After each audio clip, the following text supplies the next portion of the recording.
Thanks. I am super pumped to be here, super pumped to be talking to anybody that doesn't live at my house, right? So I'm really happy to just be talking to anybody who doesn't live at my house. So we're going to jump right into it. 15 minutes is a fast thing, at least for me. And so I want to give you as much value as I possibly can in that amount of time. So this story started with me as a child. Like Michael said, this is about getting better, helping other people get better. But as you've already been talking about, it's about being more happy and more fulfilled, being better because you're doing things that you love and that you enjoy. But I think oftentimes we're taught to get better by fixing what's wrong with us. And because we want to get better, we think, well, okay, I need to do that. I need to fix my weaknesses. And I want to give you a totally different approach today that should increase your energy and your confidence and your success. So I was always in trouble as a kid because I couldn't sit still and be quiet and do what I was told. Teachers didn't like me very much. They called me obnoxious, rebellious, inappropriate, immature, told me I had no self-discipline and no self-control. And if I couldn't fix those things, I was going to end up homeless and living in a van down by the river. Sooner or later, the teachers would kick me out of class. They'd send me to the principal's office. I was in 3rd grade, so I was 8 years old. I got sent to the principal's office. He sat me down in his lap, which seems questionable now looking back on it. And he told me a story about 3 kinds of bad people: bad people, really bad people, and people who are too far gone. He told me I was a really bad kid on the verge of being too far gone if I couldn't learn to sit still, be quiet, and do what I was told. Now let's talk about intentions for a second, because he wanted to help me. He was trying to help me. He cared about me. He had the right intentions, but he had the wrong framework. He was teaching me what his parents and his teachers and his employers had taught him, which is that you have to fix your weaknesses if you want to be successful. And the way you help other people get better is by pointing out and helping them fix their weaknesses if you want them to get better. And I'm not the only one who had trouble in school. Ken Robinson says many highly talented, brilliant, creative people think they're not because the thing they were good at school wasn't valued or was actually stigmatized. Many highly talented, brilliant, creative people think they're not because the thing they were good at school wasn't valued or was actually stigmatized, right? And it's not just school. At home, my parents called me motor mouth, constantly reminding me that my biggest problem was my inability to be quiet. Many highly talented, brilliant, creative people think they're not because the thing they were good at home wasn't valued or was actually stigmatized. Oftentimes we work on our own, start our own businesses because we brought our best to work. And our talent, our brilliance, and our creativity wasn't valued. Instead, it was stigmatized. So what we do is we take people's biggest strengths, and instead of accepting it, appreciating it, valuing it, we actually end up stigmatizing it, telling people that their biggest strengths are actually weaknesses, that the best things about them are actually the worst things about them. And I realized that that's exactly what happened to me. Because for the last 15 years, I've been a professional speaker, and I get paid to stand up, not to sit down. I get paid to talk, not to be quiet. And I get paid to run my own business, not to do what other people tell me to do. It turned out that every single one of my weaknesses was a strength. I didn't turn it into a strength. It already was a strength. And yet my parents didn't see it. My employers didn't see it. My teachers didn't see it. And so I didn't see it. George Eliot said, we begin to believe what the world believes about us. And when everybody told me I was going to be a failure, I figured I was going to be a failure. And that my only route to success was to fix those weaknesses. And then instead, I accidentally stumbled across opportunities where my weaknesses were strengths already, where the seeming downside was an upside if I could just find the right spot. And so I realized that my weaknesses were strengths. I started to wonder if other people had weaknesses that were strengths. And I started gathering all sorts of amazing stories, and I'll share a few with those with you today.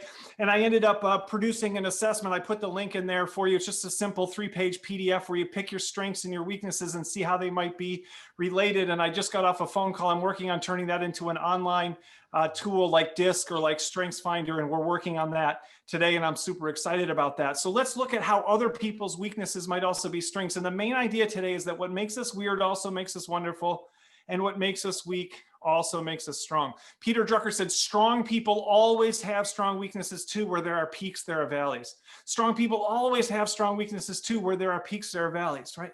I had those weaknesses, but nobody saw the peaks. They saw the valleys, but not the peaks. It's easy to see the valleys and miss the peaks. And we think we need to fix those valleys, fill in those valleys if we want to be successful. A lot of you, you're here because you want to get better. And you think, okay, Dave, I don't know.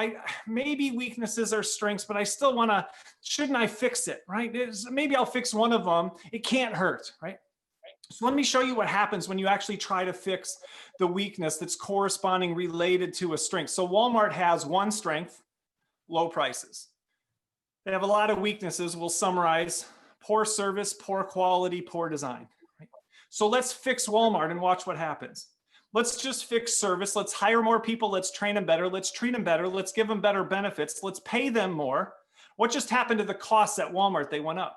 What just happened to the prices at Walmart? They went up. What just happened to the biggest strength that Walmart has? It went down. We broke them in the process of trying to fix them. Walmart isn't accidentally bad at service, quality, design. They're deliberately bad at it because they know it's a trade-off for being better at offering things at very, very low prices. The same thing is true at Target. They're better at service, quality, and design, but their weakness is that their prices are a little bit higher. And if we try to fix them, we're going to have to sacrifice that service and quality and design and stop being Target and go back to being Target. We're going to make them worse in the process of trying to make them better. And some of you are like, no, no, no, Dave, there's a third way. You be well-balanced and well-rounded. You're the best of both worlds. You provide the perfect amount of value and benefit. And there's a company that tried that. They're called Kmart. They had the reputation, the distribution, the location. They were the savings place. They were the blue light special. When Walmart came to town, all they had to do was lower their prices a little bit for a little while, and Walmart would have went out of business. But instead, they hired Martha Stewart. They tried to be a little bit of Target and a little bit of Walmart, and they ended up bankrupt. They came out of bankruptcy and inexplicably bought Sears, and now Sears and Kmart are both going bankrupt, not because they have big weaknesses. Nobody hates Kmart. Nobody's upset with Kmart. Nobody cares about Kmart. It's invisible, it's average, and it's mediocre because they focus so much on fixing weaknesses that they didn't build on the corresponding strengths, and they ended up in the middle where no one cares. If you want a better experience, you go to Target. If you want to save money and you don't value your psychological and emotional well-being, you go to Walmart. There's no reason to go to Target, right? And that's why I do this presentation, because I'm worried that we're turning our lives and our families and our businesses into Kmarts, right? And so I want to show you today, we don't need to fix it. The weakness is already a strength. We don't need to fix it because when we fix the weakness, we damage that corresponding strength. I didn't get better by being quiet. I didn't get better by doing what I was told. I didn't get better by fixing those things. I actually got better by flaunting those things, by turning up the volume on those characteristics. George Eliot said, every limit is a beginning as well as an ending.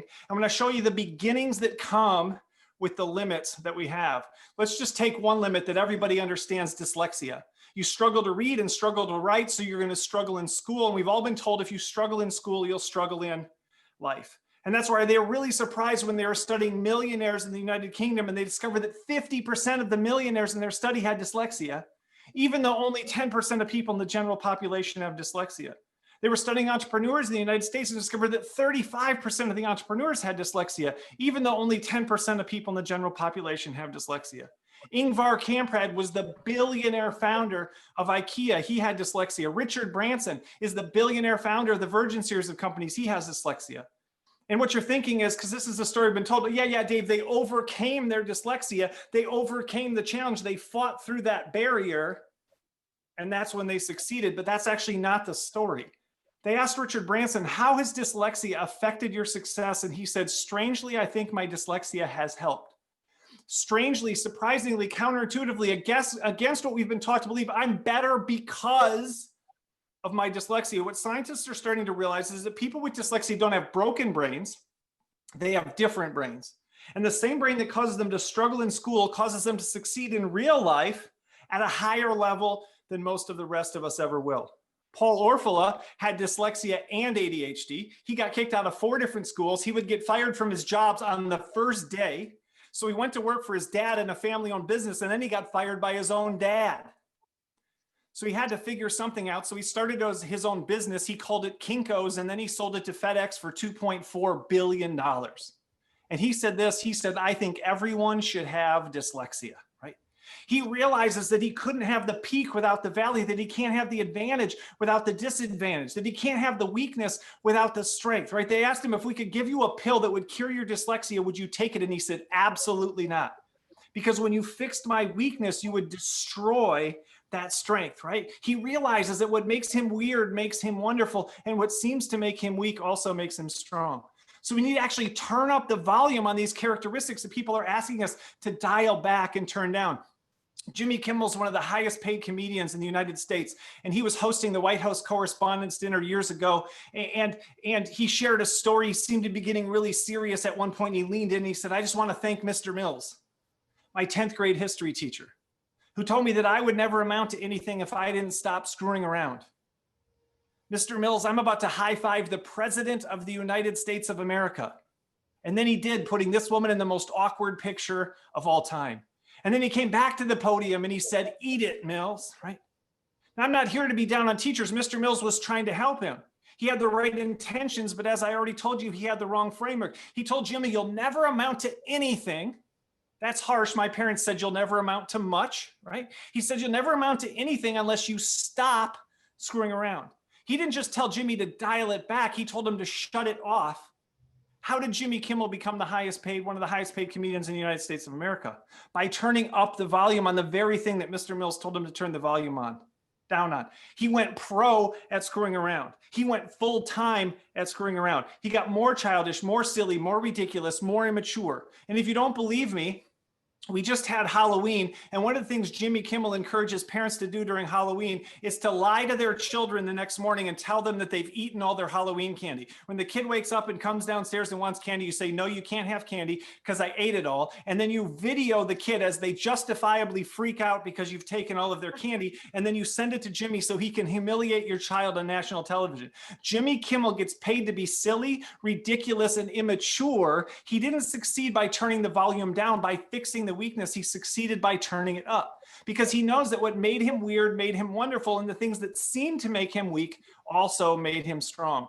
This is my favorite example of it. It's a guy named Matthiasschlitt. He was born with a genetic abnormality called KTS. When you're born with KTS, one of your limbs, either an arm or a leg, will be gigantic in comparison to the others. For him, it's his right arm.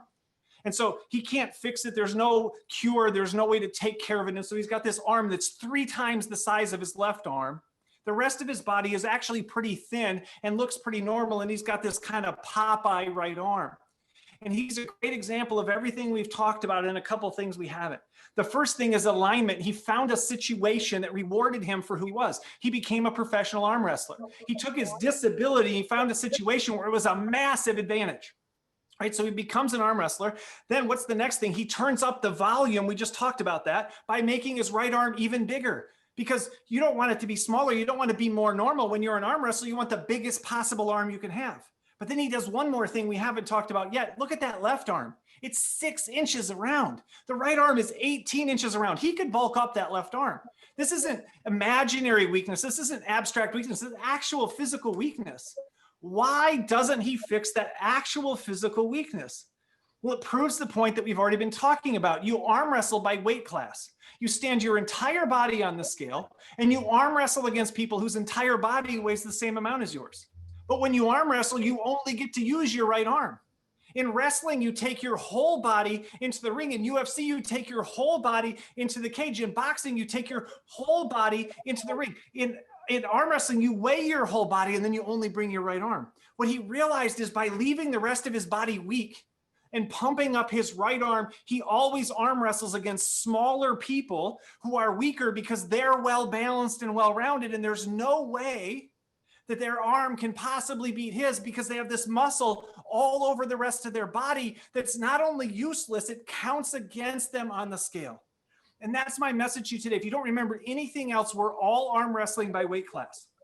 What we have to figure out is what really, really matters and what's irrelevant. And too often we think what matters is fixing that weakness, being normal, following what we see other people doing, even other successful people doing. Instead of saying, these are my weaknesses, these are the corresponding strengths. And I put that assessment in the chat for you to download, and you can use that with your team. You can use that with your family. Find what your weaknesses are, find what the corresponding strength is, find what the upside is, and stop trying to fix the downside. You can't fix the downside. I'm 6'6". I hit my head on stuff all the time. My wife's 5'3". In our relationship, deodorant's more important than breath mints. I can't fix the fact that I'm tall.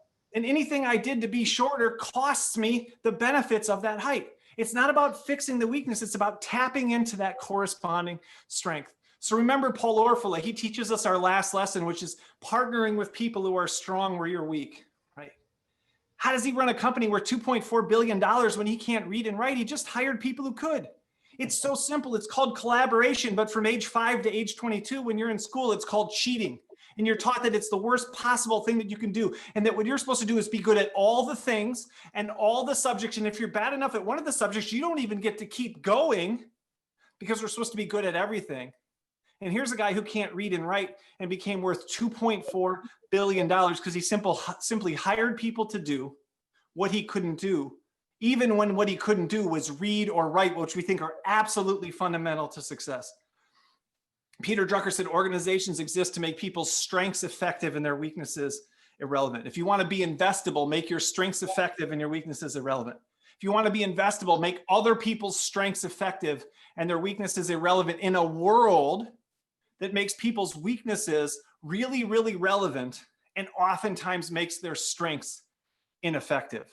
So I'll wrap up with my favorite story, the Leaning Tower of Pisa. It proves this perfectly. It's been leaning since 1173, 847 years it's been leaning. And in the 1930s, Mussolini decided this was an embarrassment, a national embarrassment for the country of Italy. And he ordered his government engineers to fix it and to straighten it up. And they tried and they failed. And that was a really lucky thing for the city of Pisa, wasn't it? Because millions of people have traveled millions of miles and spent millions of dollars to see a tower that leans. And the people who run the tower finally figured that out. And they say, because of its inclination, the tower has become the object of very special attention because of its inclination. We think our job as adults, as professionals, as parents, as managers, is to straighten people up and to straighten people out. And it's not. It's to understand that it's because of their inclination that their life, their work, their relationships will become the object of very special attention. And so what they say now is their goal is to keep the current tilt, not to straighten it up, but to keep the current tilt due to the vital role this element played in promoting the tourism industry of Pisa. And that's my message to you today. What can you do to preserve your tilt? What can you do to preserve the tilt of the people around you, to stop seeing the weakness and to recognize that for every weakness, there's a corresponding strength, and that people succeed when they tap into that strength instead of trying to fix that corresponding weakness. E.E. Cummings said, we do not believe in ourselves until someone reveals that deep inside of us something is valuable, worth listening to, worthy of our trust, sacred to our touch. I love what he said at the beginning, right? Being investable isn't just about getting people's money. It's not just about selling them something. If you're a person who reveals to other people that deep inside of them something is valuable, worth listening to, worthy of our trust, sacred to our touch, you will always be valuable. You will always be investable. You will always be powerful and influential, because most people try to show people what's wrong with the people around them instead of having an additional perspective that can look past that and find value where other people see things that look worthless. We do not believe in ourselves until someone reveals that deep inside of us something is valuable. That weakness that seems worthless is actually valuable. It's a powerful strength. It's worth listening to. It's worthy of our trust, sacred to our touch, because what makes us weird also makes us wonderful, and what makes us weak also makes us strong. Thank you very much.